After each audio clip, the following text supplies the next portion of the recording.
Sir इतना stress भी दे रखा है सर। 2021 पैट की भर्ती है, 2022 में नोटिफिकेशन आया था, फिर 23 में हम लोगों का धरना करने के बाद एग्जाम हुआ, फिर 24 में हमारा डीवी रिजल्ट आया। अब हमारी डीवी कंप्लीट हो चुकी है, वो भी धरना करने के बाद हमारा डीवी रिजल्ट आया। उसके बाद से हम लोगों को हर बार जब भी गर्ल्स आती हैं उनको बताया जाता है कि आपको 1 महीने का टाइम आप लोग लीजिए, फिर आपका रिजल्ट पक्का आ जाएगा। अगर हमारी जॉब लगती है उसके बाद हमारी शादी होती है तो हम लोगों पे, हमारी फैमिली पे दहेज का प्रेशर नहीं होता है। लेकिन सर ये चीजें पता नहीं सरकार क्यों नहीं समझ रही है। सर कितना कुछ सोच लेते हैं, मतलब कि बेटी बचाओ बेटी पढ़ाओ का स्लोगन ही काफी नहीं है सर। बनारस से इतनी गर्मी में धूप में इसको लेकर आना जाना। हाँ तो सर छोटा बच्चा है, अभी दूध पीता है तो कहाँ छोड़ेंगे, बच्चे को लेके ही आना पड़ा। बच्चे को तो नहीं छोड़ सकते ना। क्या अपराधी दिख रही हैं? हम लोग अपराधी हैं सर कि हम लोगों को पकड़ के भेजा जा रहा है गाड़ियों में भर के? हम लोग यहाँ पर करवाए सर। बेटी बचा तो ली, बेटी को पढ़ा भी लिया, लेकिन सरकार जब बेटी नौकरी मांग रही है तो उसको बस में भरकर इको गार्डन भिजवा दिया जा रहा है। वो भी इसलिए कि बेटी अपना हक मांगने आयोग के दरवाजे पर खड़ी हो गई। उत्तर प्रदेश अधीनस्थ सेवा चयन आयोग में आई भर्ती और इन्हीं भर्तियों का पंचवर्षीय योजना बन जाना, ये होता ही आ रहा है। आयोग भर्ती निकालता है, बच्चे भर्ती की तैयारी करते हैं, लेकिन फिर भर्ती समय से पूरी नहीं होती और फिर छात्र सड़कों पर। कुछ ऐसा ही हो रहा है लखनऊ में, जहां एक तरफ पुलिस की टीम तो एक तरफ यूपी के अलग अलग जिलों से इस भीषण तपती गर्मी में आई मुख्य सेविका भर्ती की प्रतियोगी छात्राएं। एक बार फिर वही कहानी, वही यूपी SSSC का दफ्तर, एक और पुलिस तो एक और छात्राएं और एक और वही प्रदर्शन और एक और फिर से वही बस जो इन छात्राओं को ले जाएगी इको गार्डन, क्योंकि ये यहाँ अपनी आवाज उठाने पहुंची हैं। पुलिसकर्मियों की अपनी ड्यूटी है, इनकी जिम्मेदारी लॉ एंड ऑर्डर मेंटेन करना, उस पर सवाल नहीं है। लेकिन सवाल है उन आला अधिकारियों से जिनकी वजह से ये भर्तियां अटकती हैं। और ठीक वही कहानी मुख्य सेविका की भर्ती की है। आप अगर देखेंगे यहाँ पर तो आपको मुख्य सेविका तमाम ऐसे एस्पिरेंट्स दिखेंगी जो सालों से भटक रही हैं। आपको अगर बताएं इस कहानी के बारे में, 21 की वैकेंसी पेट के थ्रू, 22 का एड, 25 तक पूरी नहीं हो पाती है, अभी तक फाइनल रिजल्ट नहीं आ पाता है। नतीजा ये है, बिलखती रोती छात्राएं अलग अलग जिलों से कड़ी धूप में छोटे बच्चों को लेकर यहाँ आने को मजबूर हैं। इन्हीं से समझते हैं इनका दर्द क्या है, इनकी कहानी। आप लोग बताइए मुझे, कहाँ से आई हैं आप? बनारस से सर। बनारस से आई हैं। कब तक ये मामला आपको लटका दिखता है अभी? सर ये तो लटका ही है। पहले तो हड़ताल को लेके लटका हुआ था कि इसमें भी BSc होम साइंस वाले भी फॉर्म भर दी थी, उसको लेके लटकाए लोग। 1.5 साल बाद एग्जाम कराएं और एग्जाम हो गया तो उसके बाद अब क्या, अभी भी हड़ताल ही फंसी है। जब कोई लड़कियां आके पूछ रही क्या, मैं देख रहा हूँ कि आप, नहीं हो रहा है। ये छोटा सा बच्चा आपके साथ है, आप इसको लेकर यहाँ आई हैं। बनारस से इतनी गर्मी में धूप में इसको लेकर आना जाना। हाँ तो सर छोटा बच्चा है, अभी दूध पीता है तो कहाँ छोड़ेंगे, बच्चे को लेके ही आना पड़ा। बच्चे को तो नहीं छोड़ सकते ना। घर में क्या कहते हैं लोग? घर में क्या बोलेंगे, लोग कह रहे हैं कि इतनी लंबी वैकेंसी है। हाँ, घर वालों का भी प्रेशर है कि नहीं जाने दो, नहीं अभी आ रहा है तो क्या कर सकती हो, वहाँ धरना देना सही नहीं है। सर हमें केवल जवाब दे दे कि आप बात करवा दीजिए सचिव सर से कि हम लोग का रिजल्ट कब तक देंगे। हम लोग बहुत झेल चुके हैं सर, इतनी धूप में हम लोग बनारस से आए हैं अकेले। आप लोग अपने घरों के काम छोड़कर आई हैं? जीवन अंधर में है तो क्या काम? अपना काम ही तो छोड़ करके आए हैं, और काम क्या छोड़ करके आए, पूरा काम कर करके तब यहाँ आए हैं। ठीक है, 3 बजे रात में मैं उठी हूँ, मैंने खाना बनाया है, पूरा घर का काम किया है, व्यवस्थित किया है। मेरी 8 साल की बेटी है, मेरे हस्बैंड है जो जॉब करते हैं, सबका टिफिन लगा करके, बेटी का रख करके, और तब मैं यहाँ आई हूँ।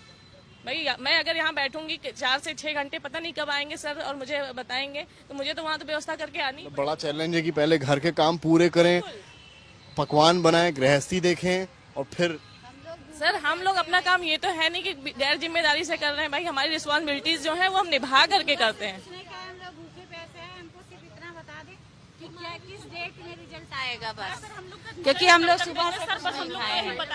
बस एक चीज क्लियर कर रहे हैं कि हम लोग का रिजल्ट कब तक देंगे। क्या मामला क्या, बताइए जरा मुझे। सर इतना स्ट्रेस भी दे रखा है सर। 2021 पैट की भर्ती है, 2022 में नोटिफिकेशन आया था, फिर 23 में हम लोगों का धरना करने के बाद एग्जाम हुआ, फिर 24 में हमारा डीवी रिजल्ट आया। अब हमारी डीवी कंप्लीट हो चुकी है, वो भी धरना करने के बाद हमारा डीवी रिजल्ट आया। उसके बाद से हम लोगों को हर बार जब भी गर्ल्स आती हैं उनको बताया जाता है कि आपको 1 महीने का टाइम आप लोग लीजिए, फिर आपका रिजल्ट पक्का आ जाएगा। और ये हमको अश्योर करके यहाँ से भेज दिया जाता है कि आप इतने दिन रुको, इसके अंदर आपका रिजल्ट आ जाएगा। हम लोग शांत से 1 महीना बैठ जाते हैं, उसके बाद भी हमारा रिजल्ट नहीं आता है। और सर इतना मेंटल स्ट्रेस हो गया है कि हम लोग किसी भी और एग्जाम की प्रिपरेशन भी नहीं कर पा रहे हैं।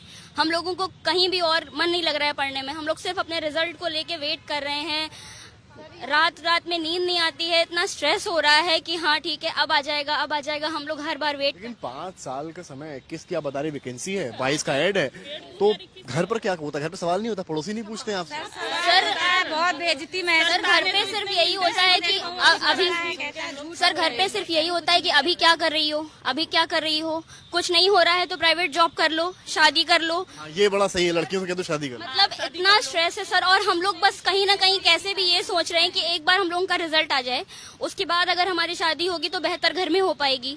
हम लोगों को दहेज, जो हमारे देश की बहुत बड़ी कुप्रथा है, जिससे हम लोग बहुत प्रताड़ित हैं। अगर हमारी जॉब लगती है, उसके बाद हमारी शादी होती है, तो हम लोगों पे, हमारी फैमिली पे दहेज का प्रेशर नहीं होता है। लेकिन सर ये चीजें पता नहीं सरकार क्यों नहीं समझ रही है। सिर्फ कितना कुछ सोच लेते हैं, मतलब कि सिर्फ बेटी बचाओ बेटी पढ़ाओ का स्लोगन ही काफी नहीं है सर। हम लोगों पे क्या बीत रही है। हम लोग पिछले 5 साल से सर, हम लोग पिछले 5 साल से बस इस भर्ती को लेके बैठे हैं। इतना हर चीज के लिए धरना करना पड़ता है, हर चीज आप लोग कहाँ से आए? करना पड़ता है। शाहजहांपुर से आए। आप कहाँ से आई? आप कहाँ से आई? इतना दूर दूर से आप चल के सब यहाँ लखनऊ पहुँचे? सर हम एक बात सरकार तक पहुंचाना चाहते हैं कि जैसे कि मैं एक विडो महिला हूं और मैं अपने दोनों बच्चे छोड़ के आई हूं घर पे, और मेरी ज्वाइंट फैमिली है। हमें मतलब ज्वाइंट फैमिली भी देखने, अपने दोनों बच्चे भी देखने, ऊपर से समाज के ताने भी सुने, और इतने ताने सुन सुन के यहाँ तक पढ़ाई की। उसके बाद में इतनी मेहनत की, पूरी पूरी रात जग के, मतलब रात में जगे और दिन में काम किया। इतनी मतलब मेहनत के बाद अब हम अपना फाइनल रिजल्ट चाहते हैं तो वो भी नहीं। बिल्कुल पंचवर्षीय योजना बना दिया हमारी भर्ती को। बताओ हम लोग क्या करें? केंद्र सरकार तो पंचवर्षीय योजना खत्म कर दी है, लेकिन हाँ ये UPTSC यहाँ की जो वैकेंसी है उसको क्या कह रही है? सचिव सर से हमारी बस बात करा दीजिए। हम लोग सिर्फ रिक्वेस्ट करने आए ये ज्ञापन है, क्या लिखा है इसमें? हमारा ज्ञापन है क्या लिखा है इसमें?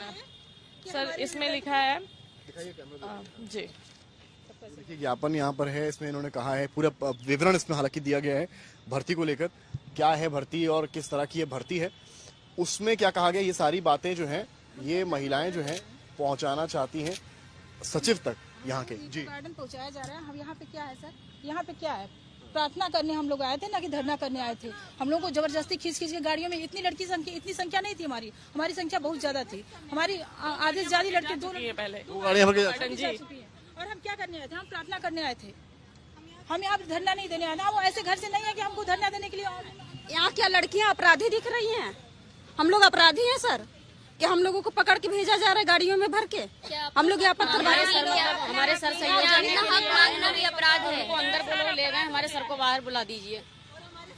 हम क्या अपनी बात भी नहीं कह सकते हैं जब इतनी स्वतंत्रता नहीं है? आप समझिए कि ये महिलाएं हैं और ये कह रही हैं कि क्या हम अपराधी हैं जो हमारे सामने इतनी भारी फोर्स खड़ी कर दी है? क्या हम अपराधी हैं जो हमारे सामने एक इको गार्डन की बस लाकर खड़ी कर दी है? क्या हम अपराधी हैं कि हमने एक एग्जाम भरा और उसको एग्जाम दिया और एक जगह नौकरी पाने की ख्वाहिश में, जिससे कि जब शादी हो तो महिलाओं को दहेज न देना पड़े? ये है महिला और ये है महिला की सोच। लेकिन धरातल पर UPSSC के ऑफिस पर इस भर्ती के साथ हर चीज शून्य नजर आती है। कैमरामैन गौरव के साथ समर्थ श्रीवास्तव, लखनऊ, UP तक।